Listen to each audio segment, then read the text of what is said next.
मेरे दोनों बच्चे साथ में कितने प्यारे लग रहे, किसी की नजर ना लग जाए। रुक जाओ, दोनों यहीं खड़े रहो, मैं तुम्हारी नजर उतारती हूँ। सरला अंदर जाकर नमक और मिर्च लेकर आती है और अपने बेटे और बहू पर वार करके उनकी नजर उतारने लगती है। अब तुम दोनों को किसी की बुरी नजर नहीं लगेगी। वैसे मम्मी, सच में आपकी बहू बहुत प्यारी लग रही है। मैंने तो सोचा भी नहीं था कि अरेंज मैरिज वाली बहू इतनी प्यारी हो सकती है। आप तो वाकई अपने हीरे जैसे बेटे के लिए ईद का चांद जैसी बहू लाए हो। अरे लाखों में एक है हमारी बहू। पर क्या अब सब सिर्फ तारीफ ही करते रहेंगे? कोई चाय पानी का भी पूछेगा? मोहन की बात सुनकर सब लोग हंसने लग जाते हैं। काजल और राहुल की नई नई शादी हुई है। आज काजल की पहली रसोई है। वो सभी घर वालों के लिए खाना बनाती है और सबको परोसती है। खाना खाने के बाद सब उसकी तारीफ करने लगते हैं। काजल बेटा, जितनी प्यारी तुम दिखती हो उससे भी प्यारा तुमने खाना बनाया है। सच में खाना खाकर मजा आ गया। ऐसे ही हम सब के लिए टेस्टी टेस्टी खाना बनाती रहना। हाँ, सच में तेरे ससुर बिल्कुल सही कह रहे हैं। अरे सूजी का हलवा तो मैं नाक चढ़ाकर खाती थी, लेकिन आज तो मन कर रहा है कटोरी और खा लो। सच में तेरे हाथों में तो जादू है। मम्मी, मैं तो ये सोचकर खुश हो रहा हूँ कि अब हमें 5 स्टार होटल जैसा टेस्टी खाना रोज घर पर खाने को मिलेगा। राहुल की बात सुनकर सब लोग फिर से हंसने लग जाते हैं। वैसे तो डाइनिंग टेबल पर काजल की नंद नेहा भी बैठी है, लेकिन उसे इन बातों में ज्यादा दिलचस्पी नहीं है। वो जल्दी जल्दी खाना खाती है और अपने कमरे में चली जाती है। तभी उसकी दोस्त सोनम का फोन आ जाता है। यार कहाँ रह गई तू तो हमेशा लेट करती है। जल्दी आ जा, वरना हम तेरे बिना ही मूवी देखने चले जाएंगे। ओए, फालतू की धमकी मत दे। आ रही हूँ ना, बस 5 मिनट में पहुँचती हूँ। नेहा जल्दी से अपने कमरे में जाकर जरूरी सामान उठाती है और फोन हाथ में लेकर सीढ़ियों से भागते हुए नीचे आती है। अरे कहाँ जा रही है तू? अभी तो तेरी भाभी आई है, उसके पास बैठ। अकेले उसका मन नहीं लगेगा, और एक तू है कि हमेशा घोड़े पर सवार रहती है। मम्मी प्लीज अभी कोई सवाल मत करो, मैं आकर बता दूंगी। अभी मुझे जाने दो। आकर बताने का क्या फायदा? अरे सुन तो ले। देखो इस लड़की को, हमारी एक नहीं सुनती। पहले तो इसका बाप और भाई ने इसे सर पर चढ़ा रखा था, और अब जब ये बिगड़ गई तो इसका सारा इल्जाम मेरे सिर आता है। दरअसल नेहा अपने पापा की इकलौती बेटी है और घर में सबसे छोटी भी है, इसलिए घर में सब उसे बहुत प्यार करते हैं। उसे ज्यादा रोक टोक पसंद नहीं है, इसलिए वो किसी से पूछकर बाहर जाना जरूरी नहीं समझती। लेकिन अब वो बड़ी हो गई है और सरला को उसकी चिंता होने लगी है। नेहा तो जल्दी में घर से निकल जाती है, लेकिन सरला अब भी खुद से ही बड़बड़ा रही होती है। तभी काजल वहां आ जाती है। क्या हुआ मम्मी जी? जाने दीजिए, अभी बच्ची है, यही तो दिन होते हैं घूमने फिरने के। फिर तो शादी हो जाती है और सब लोग अपने अपने घर गृहस्थी में उलझ जाते हैं। तब दोस्तों के साथ घूमने का समय कहाँ मिलता है। आप ज्यादा परेशान मत होइए, वो आ जाएगी। पहले ही दिन काजल अपनी नंद को सपोर्ट करने लगती है, जबकि काजल के घर आने की नेहा को कोई खास खुशी नहीं है। उसने अभी तक उसके साथ 2 मिनट बैठकर बात भी नहीं की। सरला अपने कमरे में जाकर आराम करने लगती है। उधर काजल भी किचन का सारा काम समेटकर अपने कमरे में चली जाती है। देखते ही देखते सुबह से दोपहर हो जाती है। तभी राहुल ऑफिस से काजल को फोन करता है। हेलो माय डियर वाइफ, क्या कर रही हो? मेरे बिना बोर तो नहीं हो रही? हो रही हूँ थोड़ी सी, लेकिन काम भी तो जरूरी है। बट आई मिस यू, थोड़ा जल्दी आ जाना। हाँ बिल्कुल, तुम्हें कहने की जरूरत नहीं है। यार तुम भी क्या सोचती होगी कि शादी के पहले दिन ही मैंने ऑफिस ज्वाइन कर लिया। लेकिन क्या करूं, बहुत इंपॉर्टेंट प्रोजेक्ट है, बीच में छोड़ नहीं सकता, इसलिए शादी को 1 महीना पहले ले आया था। लेकिन कोई बात नहीं, अब तो हमें एडजस्ट करना पड़ेगा ना। मुझे सब पता है, आप आराम से करो, सब ठीक है। मैं थोड़ी देर सो जाती हूँ। ये कहकर काजल फोन रख देती है। थोड़ी देर आराम करती है, फिर उठकर अपने सास ससुर के लिए शाम की चाय बनाती है और उसके बाद डिनर बनाने में लग जाती है। देखते ही देखते शाम हो जाती है। राहुल ऑफिस से घर आता है। उस समय काजल कमरे में होती है। काजल देखो, मैं तुम्हारे लिए क्या लाया हूँ। हाँ दिखाइए, क्या लाए हो? ऐसे नहीं, पहले अपनी आंखें बंद करो और अपने हाथ मुझे दो। काजल आंखें बंद करके अपने हाथ राहुल को दे देती है। राहुल बहुत प्यार से उसके हाथों में चूड़ियां पहना देता है। अब आंखें खोल सकती हो। चूड़ियां देखकर काजल बहुत खुश हो जाती है। ये चूड़ियां मुझे बहुत पसंद आई, इनकी खनखन की आवाज कितनी प्यारी है। थैंक यू सो मच इस प्यारे से गिफ्ट के लिए। चूड़ियों को देखकर काजल कुछ पल के लिए बहुत खुश हो जाती है, लेकिन अगले ही पल उसके चेहरे से मुस्कान गायब हो जाती है और वो मन ही मन सोचने लगती है। वो हमेशा किसी खास मौके पर मेरे लिए चूड़ियां ही लाता था। इसी पागल की वजह से मेरी पूरी ड्रेसिंग चूड़ियों से भरी पड़ी थी। लेकिन आज मेरे पास चूड़ियां तो हैं, पर वो शख्स नहीं। अरे कहाँ खो गई? इतनी प्यारी है क्या ये चूड़ियां जो इन्हीं को देखते जा रही हो? नहीं कुछ नहीं, बस ऐसे ही। चलिए, आपको भूख लग रही होगी, दिन भर काम करके थक गए होंगे। मैंने आपके फेवरेट राजमा चावल और मिक्स वेज बनाई है। आपने शादी से पहले फोन पर बताया था ना मुझे। चलिए मिलकर खाते हैं। काजल और राहुल डाइनिंग एरिया में आते हैं। काजल डाइनिंग टेबल पर सारा खाना लगा देती है और अपने सास ससुर को भी बुला लेती है। चारों लोग खाना खाने के लिए बैठ जाते हैं, लेकिन नेहा अभी तक नहीं आई थी। अरे भाई, ये नेहा कहाँ गायब है? सुबह से ब्रेकफास्ट करके ही चली गई थी और अब तक नहीं आई। तुम लोगों को उसकी कोई खबर है? मोहन नेहा के बारे में बात ही कर रहा होता है कि तभी हाँफती हुई नेहा घर में आती है। सॉरी पापा, थोड़ा लेट हो गई। दरअसल आज सब मूवी देखने गए थे, उसके बाद राखी की बहन का बर्थडे था तो वो जबरदस्ती घर ले गई। वहाँ सबने मिलकर पार्टी की और टाइम का पता ही नहीं चला। जब बाहर निकली तो देखा अंधेरा हो गया। तब मुझे याद आया कि बेटा आज तो तेरी खैर नहीं। नेहा की बात सुनकर मोहन का गुस्सा कम हो जाता है और वो हंसने लगता है। हाँ बेटा, समझदार तो तुम बहुत हो। पहले ही बातें बनाने लग गई हो, कहीं पापा की डांट न पड़ जाए। ओ कम ऑन पापा, मुझे पता है मेरे पापा मुझसे बहुत प्यार करते हैं, मुझे कभी नहीं डांटेंगे। बस इसी लाड़ प्यार ने बिगाड़ रखा इसे, और फिर मुझे बोल देते हो कि मैं इसे डांटती नहीं। अरे भाई, खाना ठंडा हो रहा है, देखो राजमा से कितनी अच्छी खुशबू आ रही है। बहू जरा मुझे थोड़े से चावल परोस दो। मोहन सरला की बातों को नजरअंदाज करके खाने पर ध्यान देता है। सब लोग काजल के हाथ का बना हुआ स्वादिष्ट खाना खाते हैं। देखते ही देखते रात हो जाती है। सब अपने कमरे में जाकर सो जाते हैं। इस तरह काजल के अपने ससुराल में अच्छे दिन बीत रहे थे। एक दिन नेहा हॉल में बैठकर अपना असाइनमेंट पूरा कर रही होती है, तभी सोनम का फोन आता है। यार कितना टफ असाइनमेंट दिया इस बार टीचर्स ने, पूरा अकाउंट भरा पड़ा है इसमें। मुझसे तो कुछ भी समझ नहीं आ रहा। ऊपर से कह रहे थे कि वाइवा भी इसी असाइनमेंट के बेस पर होगा। हाँ यार तू सही कह रही है, लेकिन थोड़ा ट्राई कर। मैंने तो इसे चैट जीपीटी से आसान बनाकर समझने की कोशिश की है। अगर हो गया तो मैं तुझे भेज दूंगी, पहले मुझे अपना बना लेने दे। ये कहकर नेहा फोन रख देती है और फिर से अपने असाइनमेंट में लग जाती है। तभी मोहन बैठक से हॉल में आता है और वहीं खड़े होकर आवाज लगाता है। अरे बहू, मेरे लिए एक कप चाय बना देना, अदरक कूट कर। मोहन की बात सुनते ही काजल रसोई में जाकर चाय बनाने लगती है। उसने राहुल की दी हुई चूड़ियां पहन रखी थी। जैसे वो अदरक कूटती है, उसकी चूड़ियों की खनखनाहट बहुत तेज होने लगती है, जिससे नेहा परेशान हो जाती है। भाभी यार आपने कैसी चूड़ियां पहनी है, कितनी आवाज कर रही है। इसकी वजह से मैं काम पर फोकस नहीं कर पा रही। थोड़ा आराम से काम कर लो ना। बदतमीज, तुझे अकल नहीं है? अभी अभी शादी हुई है उसकी। अगर अभी चूड़ियां नहीं पहनेगी तो कब पहनेगी?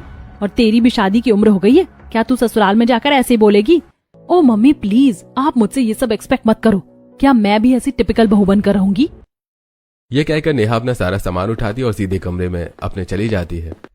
देखा इस लड़की को, जरा भी अकल नहीं है। बेटा उसकी बातों का बुरा मत मानना, इसने तो मेरी नाक में दम कर रखा है। कुछ भी सीधे मुंह कह लो, मुंह बनाकर जवाब देती है। पता नहीं इसे कब अकल आएगी और शादी के बाद क्या करेगी। कोई बात नहीं माँ जी, शायद गलती मेरी है। दीदी कोई जरूरी काम कर रही थी, आप ज्यादा टेंशन मत लीजिए। इतना कहकर काजल 2 कप में चाय लेकर आती है और अपने सास ससुर को दे देती है। थोड़ी देर बाद राहुल भी ऑफिस से घर आ जाता है। सब लोग हॉल में बैठे हुए होते हैं। काजल, मेरे लिए एक स्ट्रॉन्ग कॉफी बना दो, और हाँ आज डिनर मत बनाना, आज हम सब फैमिली डिनर पर बाहर जाएंगे। अरे ये तो बहुत अच्छी बात है। वैसे भी शादी के बाद से तुम लोग कहीं बाहर नहीं गए, लेकिन बेटा फैमिली डिनर की क्या जरूरत है? तुम अपनी वाइफ के साथ जाओ, घूमो फिरो, एंजॉय करो। तभी नेहा भी अपने कमरे से बाहर आ जाती है। भाई किससे घूमने फिरने की बात हो रही है? कोई हमें भी बताए, मुझे भी एंजॉय करना है। अरे तुम तो रहने ही दो, दिन भर अपने दोस्तों के साथ घूमती रहती हो, तुम्हें क्या कमी है? मैं आपके साथ भी चली जाऊंगी। नेहा की बात सुनकर सरला और मोहन हंसने लगते हैं। इतने में काजल राहुल के लिए कॉफी बनाकर ले आती है। बेटा तुम जाकर तैयार हो जाओ, बाकी का काम मैं देख लूंगी। अरे आप भी क्या याद करोगे, चलो आज का डिनर मैं आप दोनों को कराती हूँ। हमारे शहर में एक नया रेस्टोरेंट खुला है, वहाँ की मलाई चाप की बहुत तारीफ सुनी है मैंने। चलो गाइज वहीं चलते हैं। अरे तुम पागल हो क्या? हम इन दोनों को भेजने की बात कर रहे हो और तुम सबको तैयार कर रही हो। अरे मम्मी हम सब चलेंगे, ये दोनों कभी बाद में चले जाएंगे। नेहा मजाक में बात कहकर अपने कमरे में चली जाती है। काजल और राहुल भी उसके साथ बाहर जाने के लिए तैयार हो जाते हैं। थोड़ी देर में सब लोग तैयार होकर हॉल में आ जाते हैं। मैं कार ड्राइव करूंगी। अरे नहीं, मैं नहीं जाऊंगा अगर तुम ड्राइव करोगी तो। अरे मजाक कर रही है क्या? मैं चला लूंगा कार, तू पीछे बैठ जा। नहीं पापा, दीदी को ड्राइव करने दीजिए ना, मैं अभी तो देखूं आप लोग इनकी ड्राइविंग से इतना डर क्यों रहे हो। हाँ भाभी बिल्कुल सही करें, लाइए चाबी दीजिए। राहुल मुस्कुराते हुए कार की चाबी नेहा को दे देता है। नेहा कार चलाकर सबको रेस्टोरेंट ले जाती है। वहां पहुंचकर सब लोग बैठ जाते हैं और अपनी अपनी पसंद का खाना ऑर्डर करते हैं। खाने में थोड़ा समय है, इतने में नेहा काजल से बात करने लगती है। भाभी कैसी लगी आपको मेरी ड्राइविंग स्किल? मैंने अच्छी चलाई ना? अब आप भी पापा और भैया की तरह तो नहीं बोलेंगी? नहीं दीदी, आप तो बहुत अच्छी कार चलाती हो। थोड़ा समय निकाल कर मुझे भी सिखा देना, क्योंकि आपके भैया तो कभी मुझे कार चलाना सिखाएंगे नहीं। हाँ ये तो सही कह रही हो, लेकिन भैया से ज्यादा बिजी तो मैं हूँ। नेहा ने अपने काम से थोड़ा समय निकालकर पहली बार काजल से इतनी देर तक बात की थी। तभी खाना आ जाता है, सब लोग मिलकर खाना खाते हैं और फिर घर वापस आ जाते हैं। घर पहुंचने के बाद मोहन मुस्कुराते हुए कहता है, अरे वहां की मलाई चाप तो वाकई बहुत अच्छी थी। नेहा तुम सही कह रही थी, लोग उसी के दीवाने हैं, तभी तो वहां जाते हैं। बाकी का खाना तो मुझे ज्यादा खास नहीं लगा। आप टेंशन मत लीजिए पापा, मैंने शेफ से उसकी रेसिपी ले ली है। काजल की बात सुनकर सब लोग हंसने लगते हैं। इसी तरह थोड़ी देर तक सब लोग बातें करते हैं और फिर अपने अपने कमरे में जाकर सो जाते हैं। इस तरह दिन बीतते रहते हैं। एक दिन घर पर पड़ोसन पिंकी आती है। अरे सरला, तेरी बहू भी आ गई। अब दिन भर घर के कामों में लगी रहती, कभी बाहर पड़ोस में भी आ जाया कर। अरे अकेली बहू का मन नहीं लगता तो हम दोनों सास बहू बैठकर बातें कर लेते हैं। क्यों, तेरी बेटी भी तो है, वो नहीं बैठती क्या तेरी बहू के पास? अरे वो कॉलेज जाती है ना, अपने काम में ही बिजी रहती है। वैसे बुरा मत मानना सरला बहन, मेरी बेटी कह रही थी कि नेहा कॉलेज बहुत कम जाती है, वो तो अपने दोस्तों के साथ घूमती रहती है। क्या नाम बता रही थी? हाँ, राखी और सोनम हमेशा उन्हीं के साथ दिखती है। पिंकी नेहा के बारे में कुछ और कहने ही वाली होती है कि तभी किचन से चाय और नाश्ता लेकर काजल आ जाती है। चाची, कॉलेज में हमेशा क्लास चलती रहे ऐसा तो जरूरी नहीं होता ना। कभी कभी प्रोफेसर नहीं आते तो बच्चे क्या पूरे दिन क्लास में बैठे रहेंगे? अपने दोस्तों के साथ बाहर चले जाएं तो इसमें कोई बुरी बात नहीं है। घूमने खेलने के भी दिन होते हैं। काजल की बात सुनकर पिंकी चुप हो जाती है। वो 5 मिनट भी वह नहीं बैठती और वहां से चली जाती है। काजल और सरला भी फिर अपने अपने काम में लग जाती हैं। इसी तरह दिन बीतते रहते हैं। एक दिन सब लोग नाश्ता करने बैठते हैं, तभी मोहन पूछता है, अरे नेहा कहाँ है? आज नाश्ते पर नहीं आई? जाओ बेटा काजल, देख कर आओ। सरला काजल को नेहा के कमरे में भेजती है। काजल कमरे में जाकर देखती है। दीदी, आप नाश्ता करने नहीं आई? क्या बात है, आपकी तबीयत तो ठीक है ना? भाभी, थोड़ा सिर में दर्द हो रहा है, आप एक काम करो, मेरा नाश्ता यहीं भिजवा दो। काजल नीचे जाकर नेहा के लिए नाश्ता लेकर आती है, लेकिन जैसे ही वो दरवाजे के पास पहुंचती है उसे नेहा के जोर जोर से हंसने की आवाज सुनाई देती है। वो किसी से फोन पर बात कर रही होती है, लेकिन जैसे ही काजल कमरे में जाती है नेहा तुरंत फोन नीचे रख देती है। काजल नाश्ता रखकर वापस आ जाती है। मुझे ऐसा क्यों लगा कि दीदी किसी से फोन पर बात कर रही थी, और तबीयत भी तो मुझे इनकी ठीक ही लगी। खैर जाने दो, मैं भी क्या सोचने लगती हूँ। काजल नीचे आकर फिर अपने काम में लग जाती है। कुछ दिन ऐसे ही बीत जाते हैं। एक दिन काजल बालकनी में कपड़े सुखाने जाती है। वहां नेहा वीडियो कॉल पर किसी से बात कर रही थी, लेकिन काजल को देखते ही वो तुरंत फोन की स्क्रीन ऑफ कर देती है। क्या बात है ननद जी, किससे बातें हो रही थी? वो भी इतना हंस हंस कर, हमें भी तो बताइए। किसी से नहीं, आप अपने काम से काम रखो। ये कहकर नेहा नीचे चली जाती है। नेहा के इस व्यवहार से काजल को बहुत बुरा लगता है। वो भी अपना काम खत्म करके अपने कमरे में चली जाती है। कुछ दिन बाद नेहा की दोस्त सोनम घर आती है। नमस्ते आंटी, नेहा कहाँ है? अरे नेहा तो तुम्हारा नाम लेकर ही घर से गई है। अरे यार, ये लड़की किसी दिन मुझे मरवाएगी, पता नहीं आज कहाँ गई है। अब मैं इसकी मम्मी को क्या कहूँ? अरे किस सोच में पड़ गई, बताओगी भी कि नेहा कहाँ है? आंटी, उसने बताया था कि वो राखी के घर मिलेगी मुझसे, मैं भी वहीं जा रही हूँ। अच्छा, पहुँचकर फोन कर देना, सुनती तो जाओ। लेकिन सोनम जल्दी जल्दी अपनी स्कूटी स्टार्ट करती है और सरला की बात सुने बिना वहां से चली जाती है। वो सीधे राखी के पास पहुंचती है। यार, ये नेहा भी ना सागर के चक्कर में हमें भी फंसवा देगी। हमारा नाम लेकर दिन भर इसके साथ बाहर निकल जाती है। आज पता नहीं मैडम कहाँ गायब है। अच्छा रुक, मैं उसे फोन करके पूछती हूँ कि आखिर वो है कहाँ। राखी नेहा को फोन लगाती है। यार, मैं सागर के साथ हॉस्पिटल में हूँ, थोड़ी प्रॉब्लम हो गई है, मैं तुम्हें घर आकर बताती हूँ। ये कहकर नेहा फोन रख देती है। उधर आज राहुल और काजल की शादी की सालगिरह है। काजल ने पूरे हॉल को बहुत खूबसूरती से फूलों से सजाया है। दरअसल वो राहुल को सरप्राइज देना चाहती है। देखो ना मम्मी जी, सब कुछ हो गया, बस यहाँ पर हैप्पी एनिवर्सरी का स्टिकर लगा देती हूँ, फिर आएगी एकदम परफेक्ट सेलिब्रेशन वाली वाइब। हाँ बेटा, तूने सचमुच बहुत प्यारा सजाया है हॉल। वैसे मेरे पास भी तुम दोनों के लिए एक सरप्राइज है। अरे मम्मी जी, मुझसे तो वेट ही नहीं हो रहा, इतनी ज्यादा सरप्राइज गिफ्ट मिलने वाले हैं मुझे। 4 लोग तो आ भी गए हैं, बस अब राहुल ऑफिस से कब आएंगे। थोड़ी देर बाद राहुल ऑफिस से घर आ जाता है। सब लोग एनिवर्सरी सेलिब्रेशन के लिए तैयार हो जाते हैं। तभी राहुल इधर उधर देखते हुए पूछता है, अरे नेहा कहाँ है? वो नहीं आई क्या? क्या हम उसके बिना ही केक कट कर देंगे? राहुल तुरंत नेहा को कॉल लगाता है। नेहा 2 मिनट में ही घर आ जाती है, लेकिन उसकी तबीयत थोड़ी खराब थी और उसे चक्कर आ रहे होते हैं। भैया भाभी, मैं आपके लिए गिफ्ट लेकर आती हूँ, मेरे कमरे में रखे हैं। उसके बाद सब लोग मिलकर केक काटते हैं और एनिवर्सरी सेलिब्रेट करते हैं। सरला काजल को एक खूबसूरत सा सोने का हार गिफ्ट करती है। वहीं मोहन काजल को एक नई एक्टिवा गिफ्ट करते हैं। बेटा, अब तुम इससे कहीं भी आ जा सकती हो।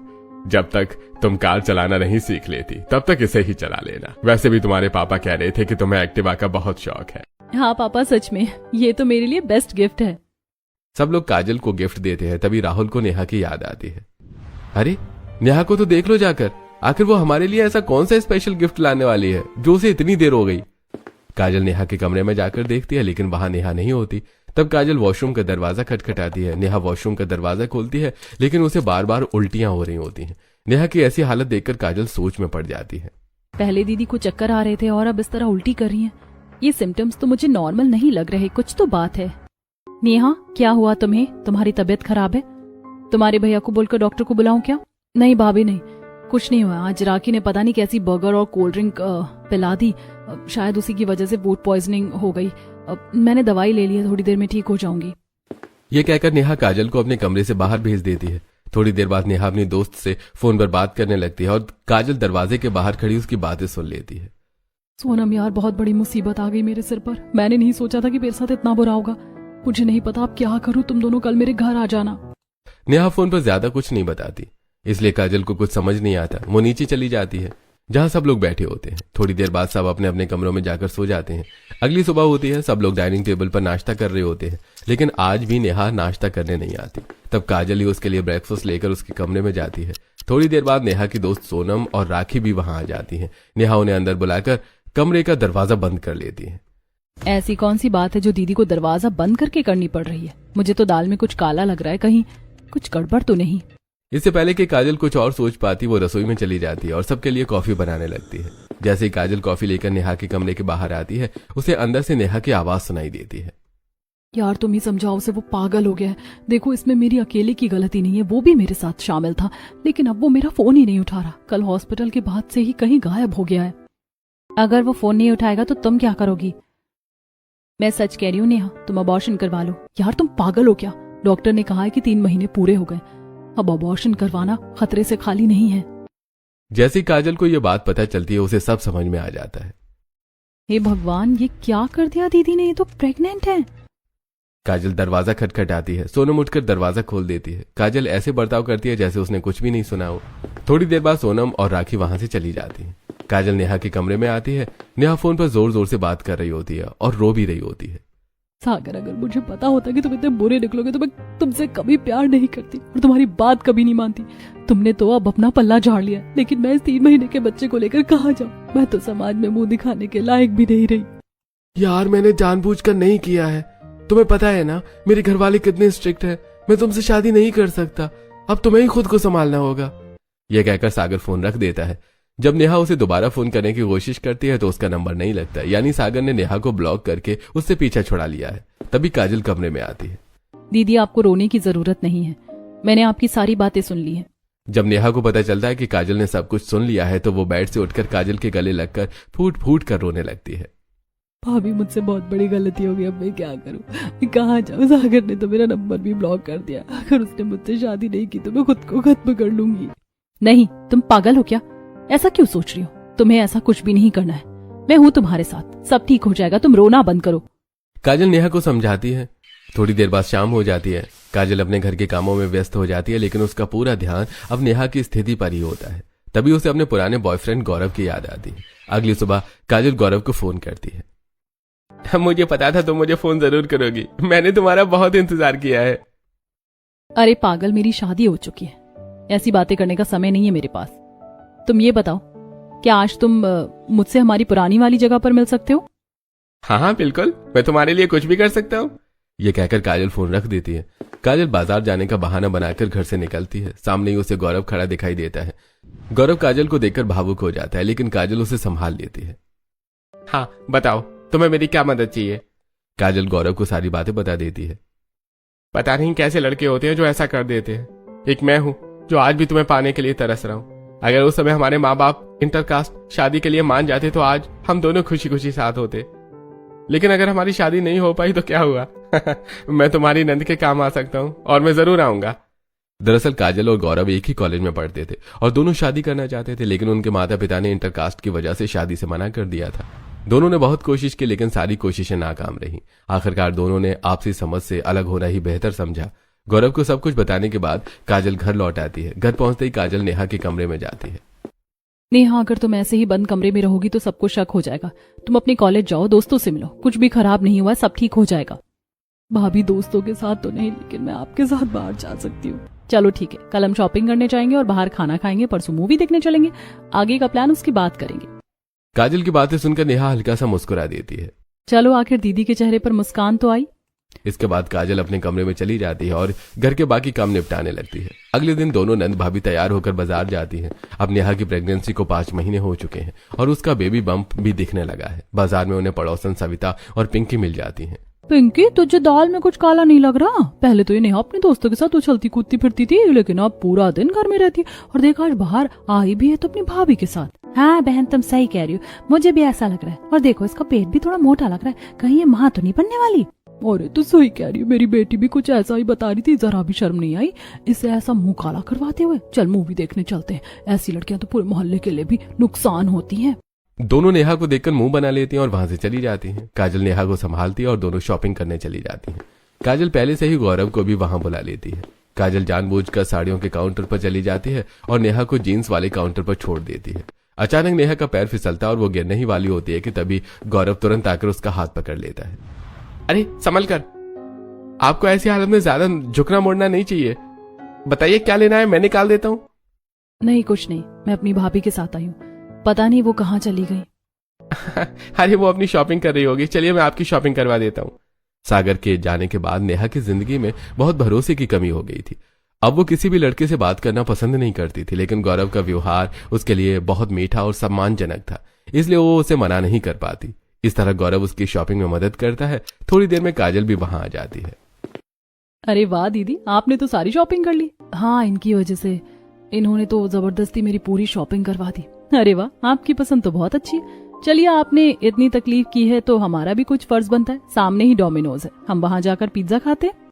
शुरुआत में नेहा मना करती है, लेकिन काजल उसे मना लेती है। तीनों डोमिनोज में बैठते हैं और पिज्जा ऑर्डर करते हैं। तभी गौरव नेहा के लिए जूस भी ऑर्डर करता है।